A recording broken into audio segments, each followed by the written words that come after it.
कैसे कोई छोटा सा पौधा भी धीरे धीरे सूरज की तरफ मुड़ जाता है, या फिर जैसे ही हमारा हाथ किसी गर्म चीज को छूता है हम बिना सोचे समझे उसे फौरन पीछे खींच लेते हैं।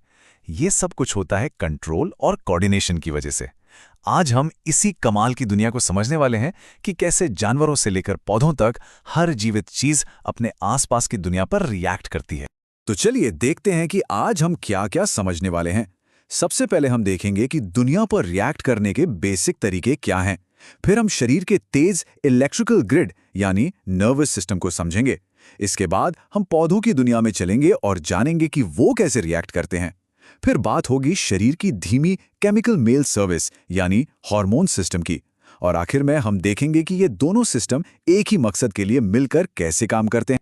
तो हमारा पहला सवाल, आखिर ये जीवित चीजें अपने माहौल के हिसाब से क्यों और कैसे रिएक्ट करती हैं? असल में यही तो जिंदगी की सबसे बड़ी पहचान है। चलिए एक बहुत ही आम अनुभव से शुरुआत करते हैं। सोचिए, आपका हाथ गलती से किसी गर्म चीज पर पड़ जाए। आप सोचने का भी इंतजार नहीं करते, हाथ अपने आप झटके से पीछे हट जाता है। ये होता कैसे है? बस यही छोटा सा अनुभव शरीर के जबरदस्त हाई स्पीड कम्युनिकेशन नेटवर्क को समझने के लिए हमारा एंट्री पॉइंट है। ये जो इतनी तेज प्रतिक्रिया होती है ना, इसे मैनेज करता है हमारा तंत्रिका तंत्र यानी कि नर्वस सिस्टम। आप इसे शरीर का अपना पर्सनल इलेक्ट्रिकल ग्रिड समझ सकते हैं, जो मैसेजेस को बिजली की रफ्तार से एक जगह से दूसरी जगह भेजता है। और पता है, ये पूरा सिस्टम खास तरह की कोशिकाओं यानी सेल्स से बना है, जिन्हें हम न्यूरॉन या तंत्रिका कोशिका कहते हैं। यही वो बेसिक यूनिट्स हैं इस पूरे नेटवर्क की, जो सारी जानकारी को इलेक्ट्रिकल इंपल्स मतलब विद्युत आवेगों के रूप में आगे बढ़ाती हैं। तो इन न्यूरॉन्स में जानकारी एक तय रास्ते पर चलती है। सबसे पहले डेंड्राइट पर इंफॉर्मेशन रिसीव होती है। वहां से एक इलेक्ट्रिकल इंपल्स बनकर ये एक्सॉन के जरिए आगे बढ़ती है।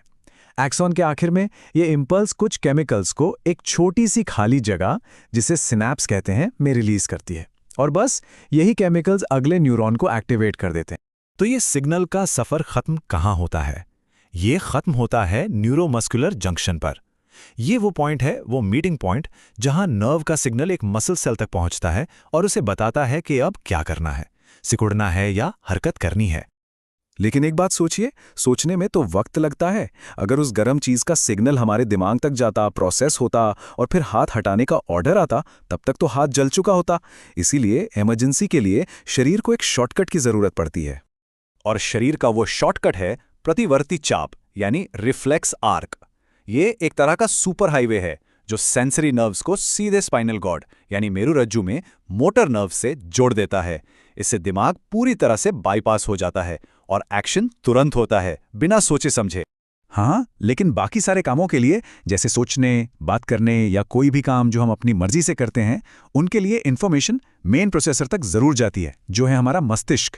यही तो शरीर का सेंट्रल कमांड सेंटर है। अच्छा, जानवरों की बात तो हो गई। चलिए अब एक अलग तरह की दुनिया में चलते हैं और देखते हैं कि बेचारे पौधे बिना किसी नर्वस सिस्टम के अपने आसपास की चीजों पर कैसे रिएक्ट करते हैं। पौधों ने मूवमेंट के लिए दो अलग अलग तरीके अपनाए हैं। एक तरीका धीमा और स्थिर है, जो उनकी ग्रोथ यानी वृद्धि से जुड़ा होता है, और दूसरा तरीका वो काफी तेज होता है और उसका ग्रोथ से कोई लेना देना नहीं होता। ये देखिए, तेज और बिना ग्रोथ वाली मूवमेंट का सबसे बढ़िया उदाहरण छुई मुई का पौधा। जैसे ही आप इसे छूते हैं, इसकी पत्तियां फौरन से कुड़ जाती हैं। ऐसा इसलिए होता है क्योंकि इसकी कोशिकाओं यानी सेल्स के अंदर पानी का प्रेशर अचानक बदल जाता है। इसका ग्रोथ से कोई कनेक्शन नहीं है। और इसके ठीक उलट ये है ग्रोथ पर आधारित मूवमेंट। किसी पौधे का रोशनी की तरफ मुड़ना, जिसे हम प्रकाशानुवर्तन या फोटोट्रॉपिज्म कहते हैं, एक बहुत ही धीमी प्रक्रिया है जो ग्रोथ की वजह से होती है। पौधों में ये जो ग्रोथ से जुड़ी मूवमेंट्स होती हैं, उन्हें कंट्रोल करते हैं केमिकल मैसेंजर्स, जिन्हें पादप हार्मोन या प्लांट हार्मोन्स कहा जाता है। हर हार्मोन का अपना एक खास काम होता है। जैसे ऑक्सिन सेल की ग्रोथ को बढ़ाता है, तो वहीं एब्सिसिक एसिड ग्रोथ को रोकता है, जिससे पत्तियां मुरझा जाती हैं। और हार्मोन्स की बात हमें वापस जानवरों की दुनिया में ले आती है, क्योंकि जानवर भी धीमी और लंबे समय तक चलने वाले कंट्रोल के लिए एक केमिकल मैसेजिंग सिस्टम का इस्तेमाल करते हैं। इन केमिकल्स को हार्मोन्स कहते हैं और ये मिलकर बनाते हैं शरीर का अंतःस्त्रावी तंत्र यानी एंडोक्राइन सिस्टम।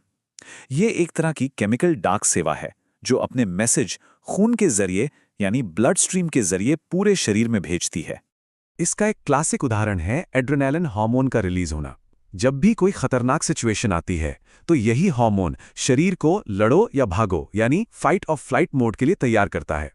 इससे दिल की धड़कन बढ़ जाती है और मसल्स में खून का फ्लो तेज हो जाता है। हार्मोन्स शरीर में मौजूद अलग-अलग एंडोक्राइन ग्लैंड्स यानी अंतःस्रावी ग्रंथियों में बनते हैं, जैसा कि आप इस तस्वीर में देख सकते हैं। थायराइड, एड्रिनल और अग्न्याशय जैसी ग्रंथियां पूरे शरीर में फैली होती हैं और अपने खास हार्मोन्स रिलीज करती हैं। ये टेबल कुछ सबसे जरूरी हार्मोन्स और उनके कामों को दिखाता है। हमारी ग्रोथ को कंट्रोल करने वाले ग्रोथ हार्मोन से लेकर हमारे ब्लड शुगर को कंट्रोल करने वाले इंसुलिन तक हर छोटे बड़े काम के लिए एक खास हार्मोन मौजूद है। और अब आखिर में चलिए इन दोनों जबरदस्त सिस्टम्स को एक साथ रखकर देखते हैं और समझते हैं कि ये एक ही मकसद के लिए कैसे काम करते हैं।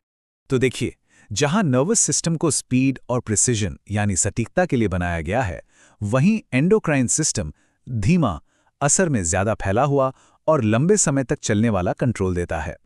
नर्वस सिस्टम का सिग्नल इलेक्ट्रोकेमिकल होता है, जबकि एंडोक्राइन सिस्टम का सिग्नल पूरी तरह से केमिकल होता है। इसका सीधा सा मतलब ये है कि शरीर को चलाने के लिए दोनों ही सिस्टम बेहद जरूरी हैं। ये दोनों मिलकर काम करते हैं ताकि शरीर में बैलेंस बना रहे और जिंदगी की सभी मुश्किल और आसान गतिविधियों में तालमेल बना रहे, चाहे वो अचानक आए किसी खतरे से निपटना हो या फिर बड़े होने की धीमी प्रक्रिया। तो ये हमें एक आखिरी सवाल के साथ छोड़ जाता है। नर्व्स, हार्मोन्स, ग्रोथ, ये जो एक खामोश और अदृश्य तालमेल है, इसने कैसे जिंदगी को इस काबिल बनाया कि वो दुनिया के हर कोने में खुद को ढाल सके और फल फूल सके। वाकई ये कुदरत के सबसे शानदार डिजाइनों में से एक है।